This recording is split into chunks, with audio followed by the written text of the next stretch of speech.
Additional collector office या तालुक्याला मी आणतोय। म्हणजे आता इथं जिल्ह्याच्या कार्यालयात जायची गरज संपली। फार मोठी आश्वासन देत नाही। हा तालुका एक दिवस आता जिल्हा मी करणार आहे। एखाद्या गावाला सभा घेताना पूर्ण गावाचे एवढे वडीलधारी लोक, टोपीवाले काका, इथं एवढे जाणते सगळे लोक आलेले आहेत आणि अशा लोकांनी इतका वेळ देऊन थांबणं मला असं वाटतं की हे चांगुलपणाचं लक्षण आहे। गेल्या अनेक वर्षापासून तुम्ही मागण्या पाहताय, या तालुक्याचं चित्र आता बदलतंय। मी तुम्हाला सांगतो, काल आम्ही बेरीज केली, 2300 कोटी रुपये या तालुक्याला मी या 2-2.5 वर्षात आणले ते 2300 कोटी। आणि तुम्हाला सांगतो बघा, माझे मास्टर लाईव्ह असतात, कोणी माझ्यावर आरोप केला की म्हटलं आमदार आता गाडीभर पाट्या लावतोय नुसत्या। मी म्हटलं मी जर 10-100 गाड्या ट्रकभर काम केलं म्हणून तर 1 ट्रक पाट्या लागताय। माझा जेवढा पाट्यांचा इथं खर्च होतोय तेवढी 2009 ते 14 ते खासदारांनी जर मागच्या काळात मी जेवढा आज पाट्यांचा खर्च केला तेवढी कामं सुद्धा या गावाला दिली नाही। अण्णा खरं आहे की खोटं आहे? आता जो माणूस कामं करेल त्याच्याच पाट्या लागतील आणि पाट्या लावणं म्हणजे तोंडचा खेळ आहे का? ती कामं मंजूर आहेत। एक पाटी अशी या तालुक्यात दाखवावी की आमदाराने चुकीची लावली आहे। ते काम जे काम पूर्ण होणार नाही, या आमदाराचा शब्द आहे, ते काम मी पूर्ण करून दाखवेल तुम्हाला। मी अशा खोटी आश्वासनात ताई तुम्हाला असंच एकदा खोट्या पाट्या लावल्या होत्या। 2019ला तुमचे ते 100 काहीतरी तुम्हाला दिले होते म्हटले, ग्राम संघाचे, एक झालं का? बरं, तेव्हा नाही झालं, मग तुमच्याकडे खासदार निधी होता, बरेच निधी आले, एक ग्राम संघ तुम्ही बांधू शकले नाही। खोटी आश्वासनं दिली या बहिणींना। मी तुम्हाला सांगतो, मी ज्याला जो शब्द देतो मी शब्दाचा पक्का माणूस आहे, मग तिकडे काही होऊन जाऊ। मी या बहिणींना सांगितलं तुम्हाला सगळ्या ग्राम संघ मी बांधून देतो।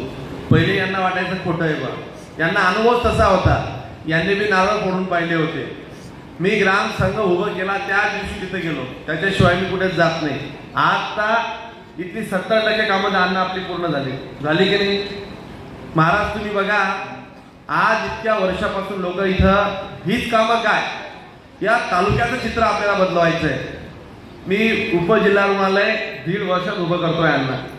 30 कोटीचं उपजिल्हा रुग्णालय, गोर गरीब लोक कोणी तिथे गेले त्या लोकांना एक मोठी सुविधा, तिथे सगळे प्रमुख डॉक्टर, सगळे मेडिकल फॅसिलिटी आता जिल्हा रुग्णालयाच्या उपजिल्हा रुग्णालयाला मिळतील।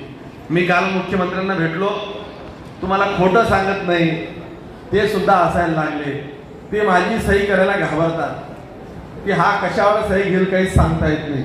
मी म्हटलं साहेब आता तुमचे 15 दिवस बाकी आहे, काही चिंता करू नका, सरकार आपलं देणार आहे। ते म्हणे मग पुढे करू, म्हटलं नाही आताच करा।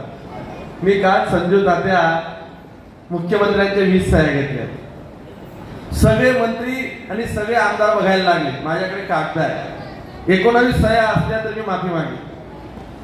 10 मिनिटं लागले आणि 2 फोन लावायला लावले। एक सही कशाची घेतली? तात्काळ तो प्रस्ताव सादर करायला सांगितला, ॲडिशनल कलेक्टर ऑफिस या तालुक्याला मी आणतोय। म्हणजे आता इथं जिल्ह्याच्या कार्यालयात जायची गरज संपली। मी तो प्रस्ताव मंजूर करतो, ॲडिशनल कलेक्टर ऑफिस इथं आणतो। तुमचं तहसीलदार इथं, प्रांत इथं, सर्कल इथं, ॲडिशनल कलेक्टर इथं, सगळ्या हेरिंग आता इथंच होतील। जळगावला लोक कशासाठी जायचे? जिल्हा रुग्णालय नव्हतं म्हणून जायचे, ॲडिशनल कलेक्टर ऑफिस नव्हतं म्हणून जायचे। तिथं आपल्याकडे कोर्टाची इमारत नव्हती म्हणून जायची। मी तुम्हाला सांगतो, लोक म्हणायचे जिल्हा झाला पाहिजे, जिल्हा असाच होईल का? त्याला हे सगळे कार्यालय लागतील, आरटीओ कार्यालय नाही बसायचं नियमात, केलं आपण, आज आरटीओ कार्यालय चालू झालं। सगळे शासकीय कार्यालय मी बदलवतोय। नुसतं शेतकऱ्यांसाठी बोलायचं, शेतकऱ्यांसाठी म्हणायचं, कृषी भवन का नाही झालं एवढ्या 15-20 वर्ष?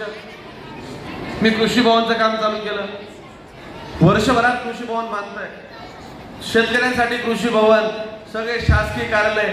मी तुम्हाला सांगतो, मी फार मोठी आश्वासन देत नाही। हा तालुका एक दिवस आता जिल्हा मी करणार आहे, पण तो एकदा होणार नाही। महाराष्ट्रातले 8 ते 10 जिल्हे वाढत आहेत। मला चीफ सेक्रेटरीने सांगितलं की आपण अशी पॉलिसी आणतोय। मी जसं कसं काही पोरं पेपर फोडतात, मी तो पेपर फोडून टाकला. मी समजून घेतलं काय काय करायचं आहे. उपजिल्हा रुग्णालय, additional collector office, additional deputy कार्यालय RTOचं पाहिजे, कृषीचं पाहिजे, त्या सगळ्या इन्फ्रास्ट्रक्चर पाहिजे. सर्व या 6 महिन्यात वर्षभरात मी कामं मंजुऱ्या करून टाकले त्यांना. आणि हे आता सगळ्यांना वाटायला लागलं, ज्या ठिकाणी 10-10, 15-15 वर्ष मंत्री राहून चुकले त्या लोकांना ही कामं जमली नाही. या तुमच्या सगळ्यांच्या आशीर्वादाने एका साध्या आमदाराने ही कामं करून दाखवली. बघा, आज चाळीसगाव तालुक्याचं चित्र इतकं सकारात्मक बदलायला लागलं आणि आज गट लोक विसरायला लागले, सगळे लोक एकत्र बसायला लागले. प्रवीणजी बघू, ते माझं त्यांचं चुकून नाव राहिलं. खरं तर आज अशी परिस्थिती झाली आहे की बाबा हा माणूस याच्यासोबत आपण राहायचं. मला गावोगाव लोकचे सांगतात की दादा आमचं गावगाड्याचं काही राहू द्या, आम्ही तुमच्या विषयावर तरी एक राहू आणि तुमच्यासारख्या माणसाच्या विरोधात जाऊन ते पाप तरी आम्ही करणार नाही. हे विरोधातले लोक ज्यावेळेस सांगतात त्यावेळेस मलाही काही ठिकाणी बरं वाटतं. पण काही लोक करतील. आता बघा, अजून 60 दिवसांनी पेपर फुटणार आहे.